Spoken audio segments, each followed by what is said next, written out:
Hello guys! Meron ka po bang SSS at isa ka pong voluntary members tulad ko? And then pumupunta ka po sa SSS para lang po magbayad ng inyong monthly contributions? Pero guys, hindi nyo po ba alam na pwede po tayo magbayad ng ating SSS contributions sa GCash? So ang ikinaganda pa nga po dito guys, dahil real time po natin malalaman yung ating hulog dito kay SSS.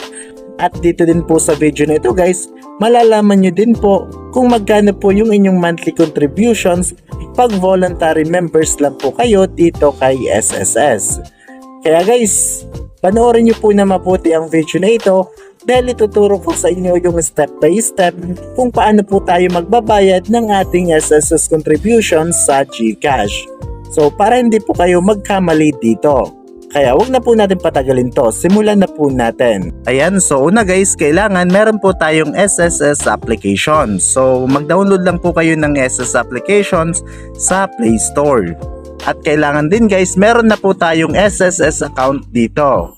So kung wala pa kayong SSS account, comment kayo guys para next video magawan ko po ito ng tutorial. So maglalagin lang po ako dito sa aking SSS account. Ayan guys, so ganito po yung itsura ng ating SSS account. So ang kinaganda nga dito guys, dahil makikita po natin dito yung ating contributions. So katulad nito, meron na po ako ditong 43 na hulog kay SSS. Ayan. So yung ikinaganda nga po dito guys, dahil mamamonitor po natin dito yung ating hulog. At makikita po natin dito yung total ng ating contributions. So ayan, kung makikita nyo nga guys, nasa 72,000 na po yung aking hulog dito kay SSS. So maganda guys, meron po kayong application ng SSS para ma-monitor ninyo yung inyong hulog dito. So ngayon naman guys, para makapagbayad po tayo ng ating SSS contributions sa GCash, kailangan po muna natin mag-request ng PRN. Dahil kailangan po natin ng PRN para makapagbayad po tayo sa GCash. Tap lang po natin tong Generate PRN. So dito guys, click lang po natin itong Generate PRN. Ayan, so dito guys, pipili po tayo dito ng month kung ano po yung ating babayaran, or kung gusto nyo buong taon nyo na po siyang bayaran is pwede rin po. So dito guys, dahil hindi po ako nagbayad nung January, ayun po yung ipapakita po sa inyo dito. So dito sa applicable period, lalagay po muna natin dito yung taon. So enter ko lang po dito yung 2024. And then sa month, dahil hindi ako nakapagbayad ng January, ay pipiliin ko po dito yung January. Ayan. So ganoon din guys yung gagawin natin dito sa baba. Ayan.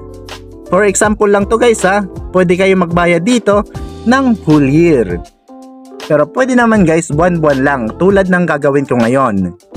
So dito sa SS contributions, pipili lang po tayo dito kung magkano yung ating ihuhulog. So yung pinakamataas nga guys is 4,200. Pero dito lang po tayo sa baba. Ayan, so pwede kayo maghulog dito guys ng 560 pesos. Which is yun po yung kanilang minimum.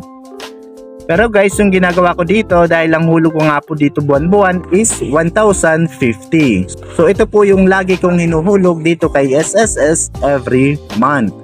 And by the way guys, meron po tayo nakalimutan dito sa taas. So dito po sa membership type, tap lang po natin itong arrow down.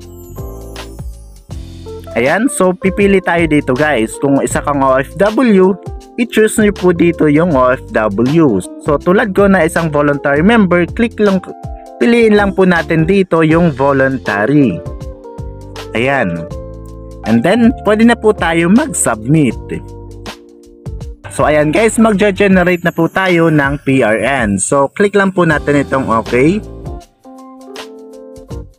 So ito na guys yung ating PRN. So para makapagbayad po tayo sa GCash, i-copy po natin itong ating individual payment reference number. So kailangan guys, isulat nyo po ito dahil ito po yung kailangan sa GCash. So ito po yung ating PRN number or payment reference number.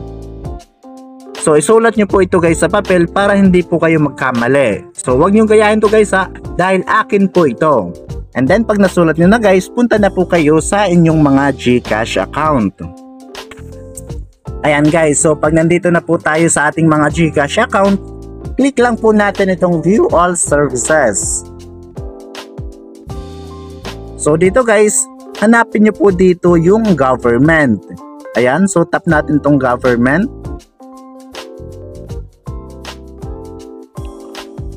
So dito sa Government, scroll down lang po natin. So dito sa pinakadulo guys, makikita po natin dito yung SSS Contributions. So tap natin tong SSS Contributions dahil dito po tayo magbabayad ng ating mga contributions. Ayan, so dito guys sa amount, enter nyo po dito kung magkano po yung inyong binabayad monthly kay SSS. So for example, tulad ko, 1,050 yung lagi ko pong binabayad as a voluntary members dito. So dito sa account type, click lang po natin itong arrow down. And then, click natin itong PRN. Ayan, so dito naman guys sa payment reference number. So ito po yung ating sinulat kanina doon sa SSS account. So enter lang po natin dito guys yung sinulat natin na PRN. So for example sa akin,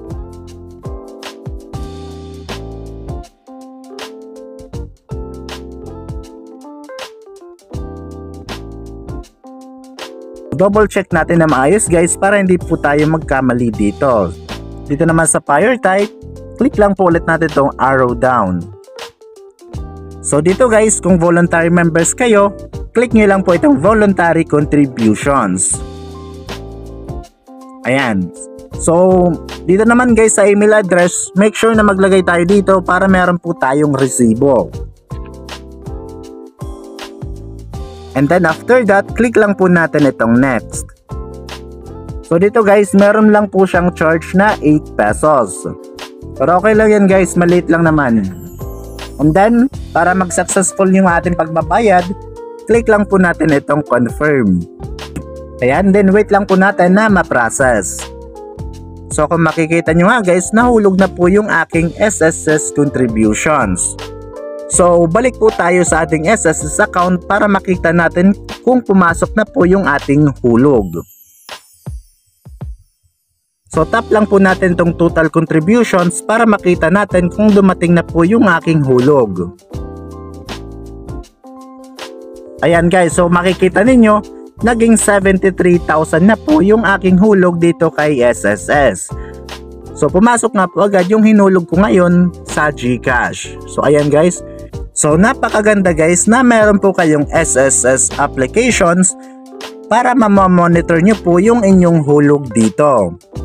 So ganun lang guys kadali maghulog ng ating contribution sa SSS gamit po yung ating GCash account.